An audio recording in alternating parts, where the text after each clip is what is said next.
All right, so Module 5, Civil Rights.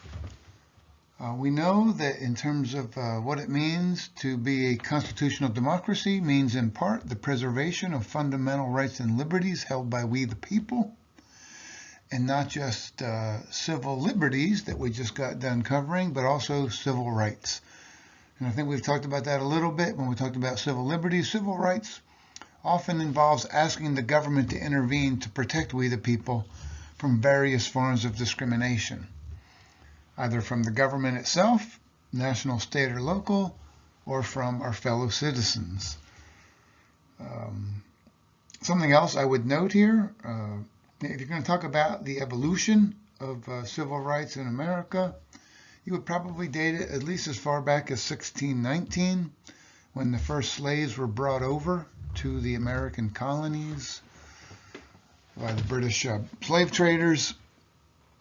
And that's right, we're born in original sin from that point forward, right up to today.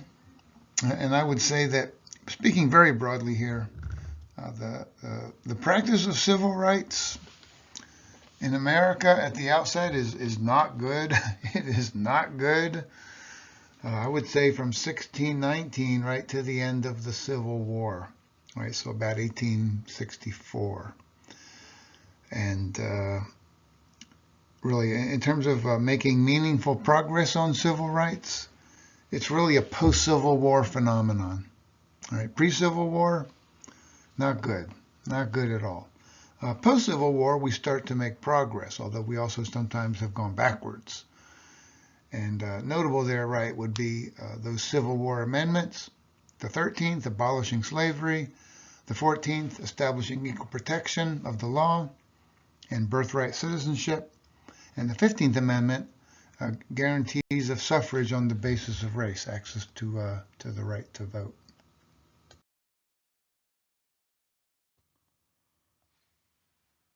So the next idea here would be some of the basic concepts related to civil rights, the underlying concepts.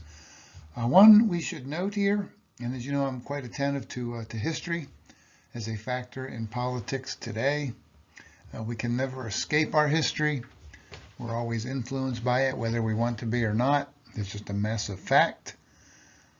We do have a history here in America. And look, I'm sure every country has its own version of this story. This is the American version.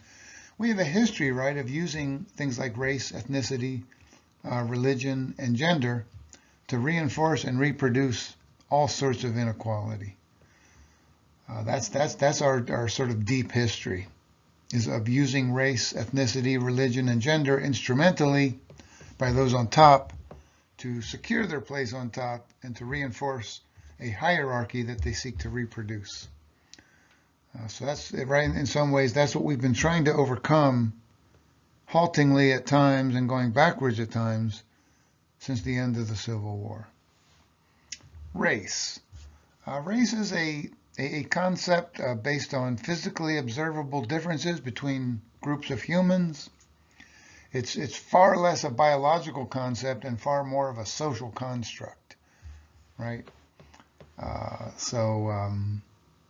Sort of the genetic or chromosomal differences between different races is essentially negligible or nothing. But right, you can see physically observable differences in many cases among groups of people. And that becomes, right, a social construct. We attach meaning to those physically observable differences, and then we translate it into various forms of hierarchy historically. A tool, if you will, a tool related to power. Ethnicity. Now look, our authors talk about this a bit. They do a nice job, read them. A lot of people do use race and ethnicity interchangeably. I think that's the modern trend. It's certainly what I tend to do. But you can draw a distinction here between race and ethnicity. So if race is based on physically observable differences between groups of people, ethnicity is based on differences among groups of people based on national origin and or culture.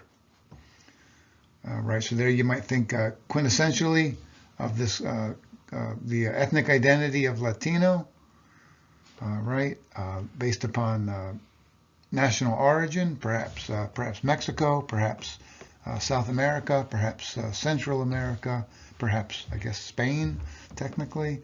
And it might also be based right on things like culture, maybe language, a tradition of a certain kind of language, or certain traditions that a group observes.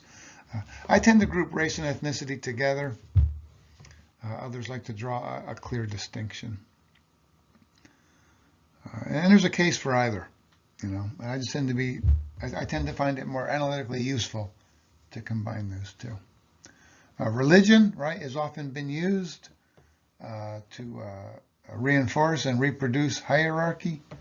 And here we're thinking about sort of quintessentially minority religious traditions and communities, like the Mormon faith tradition, the Catholic faith tradition historically, like the Irish Catholics that came over, the Jewish community, ongoing issues with that today, of course.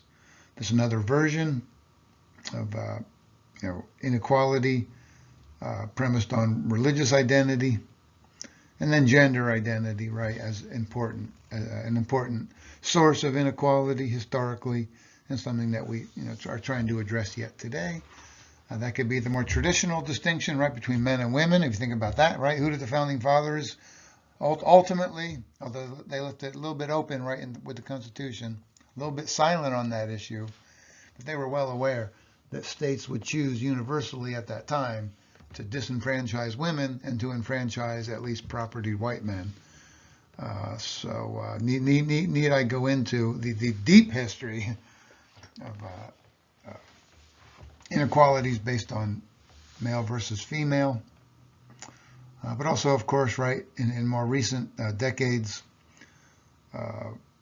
issues of gender related to the LGBTQ community, ongoing intense debates over that today, of course. Whether that's gay, lesbian, bisexual, asexual, transgender, queer identified, and so forth, right? Questions about, how is that related to power and efforts to create and recreate a certain hierarchy.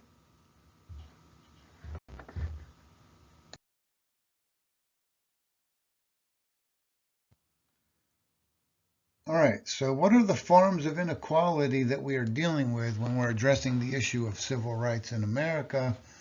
A couple ideas here drawn from our text. So again, go to the source, please read the text. They do a nice job of explaining this very carefully.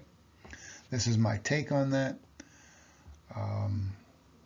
That would be inequality is typically about questions of power related to political power, economic power, and cultural and social power.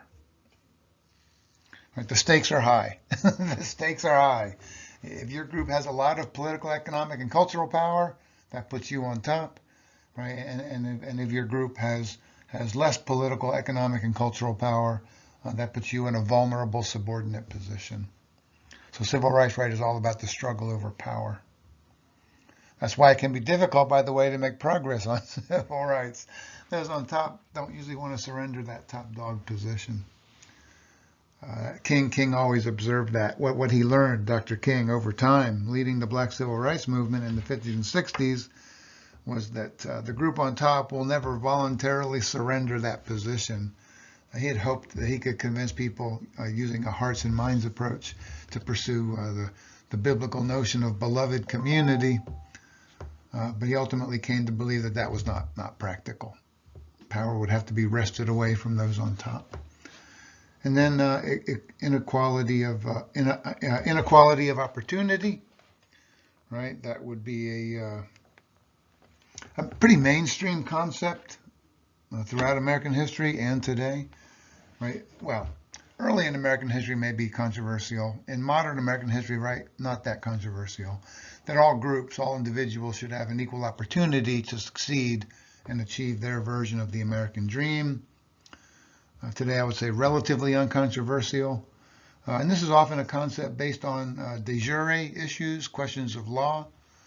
Right, so we know that historically, we had slavery encoded into law, right? A denial of opportunity based on race, written into law. And so how do you deal with that? If you're able to deal with it, if you have the political will, right? You change the laws, right? You abolish slavery, 13th Amendment.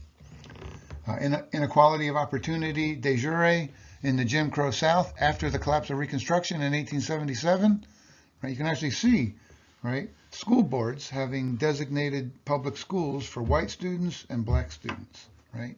That's inequality of opportunity as defined in law. How do you attack that? You attack the laws, right? You change the laws. So we've gotten a lot of that done, haven't we, in the modern era, post-World War II, especially, but also post-Civil War. So you're not going to find too many people today who argue against equality of opportunity based on things like race, gender, religion, and so forth. But, right, the third concept there, inequality of result, right? Should we pursue some version of equality of result between groups? That's de facto issues. That's often very controversial, and I certainly understand why, right? So that would be the idea that today you do see tremendous gaps in many cases based on race.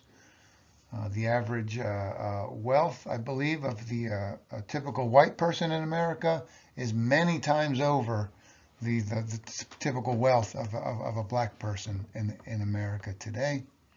Right? So de facto, not because of legal constraints perhaps, but sort of everyday constraints imposed by history or the behavior of private individuals, perhaps private businesses and so forth. Institutional forms of racial inequality that get repeated ad infinitum. Right? We end up with pretty big differences today on economic issues, for example, between black and white America. Incomes are different, wealth is different, educational achievement levels are different. Not mandated by law, right, but a fact of life, de facto. Should we be concerned about that? Right, some say no. Once you have equality of opportunity in the law, you're good to go. Others say no, that's not enough. Right, that inequalities in law do need to be fixed. They largely have been, but that doesn't erase our history. It doesn't erase de facto forms of racial discrimination that we're just not getting at, even with anti-discrimination laws. That there's no really compelling reason why there should be ongoing economic and educational inequality between black Americans and white Americans, and we should work towards that goal of equality of result between different racial groupings. That's very controversial, right? And that underlies, in many cases, right, the concept of affirmative action. And then finally, segregation, right? That's a form of inequality, often based on race and ethnicity. And again, right, it's a question of de jure versus de facto. De jure racial segregation in public schools, right, is what we addressed with Brown v. Board of Education back in 1954. Right, so today you're not going to find any school district in America that is racially segregated by law. That's been dealt with.